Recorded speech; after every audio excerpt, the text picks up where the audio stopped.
The vector field for the hand is by far the most complex. These next two are pretty simple by comparison. They include the orientation field for the tether, or shaft, and the momentum field for the head. Since you already know how to quantize a vector field from the previous example with the hand, this part will be much easier because it's essentially exactly the same. The poi tether vector represents the quantized orientation of the prop around the hand. Basically, it gives us a finite number of directions for the poi chain to point, and it's quantized in exactly the same way as the hand vector. Right now we'll continue to use res 8. Again, starting with res 8 at the top, we quantize a clockwise circle into 8 parts like this. The only major difference is that when we use 0 in the tether vector, we're saying that the head is passing by or is being held by the hand. Each of these non-zero vectors is as long as the poi chain and represents the orientation of the poi outwards from the hand. In the future, we'll go over notation used to change poi length, but for now we'll just assume it's always one prop unit. Using the tether vector field is pretty simple. You just state the starting and ending orientation of the tether in a single line of code using 2 of the vectors.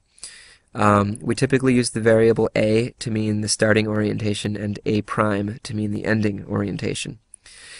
If I wanted to describe a static spin, for example, I would use pairs of a and a prime, something like 8 to 1, next line 1 to 2, next line 2 to 3, next line 3 to 4, then 4 to 5, and then 5 to 6, and then 6 to 7, and finally 7 to 8.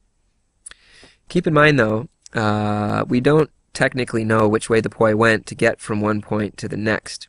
Even though it looks pretty obvious, it definitely appears as though it went clockwise, it could technically just have easily gone counterclockwise.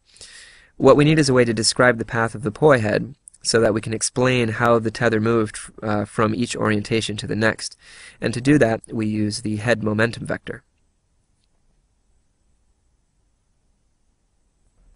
To resolve the ambiguity of the tether vectors, we have the momentum vector field of the prop head. It's very similar to the tether vector, and it's quantized in exactly the same way.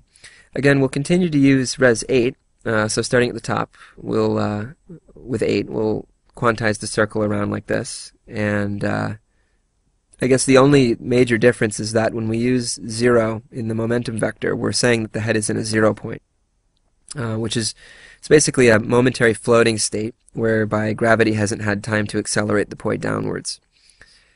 0 points can be useful in the notation system to simulate things like gravitational effects. It can get pretty interesting, and we'll go over that later.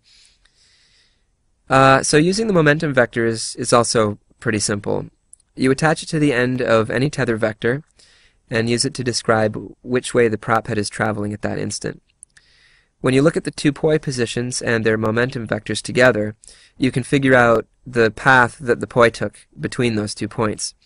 A moment ago, we went over the tether vector system and used a pair of tether vectors to describe a basic transformation in prop orientation. When you combine the tether vectors with the momentum vectors, you get a complete picture of how the prop's orientation changes, along with the path connecting each orientation. We can then use lines of code to notate these changes along with everything else. Similar to a and a prime, we typically use b to mean the beginning momentum vector and b prime to mean the ending momentum vector. We group corresponding tether and momentum vectors into pairs using a comma to separate them into 2 forms. A comma b for the beginning orientation and momentum, and then a prime and b prime for the ending orientation and momentum.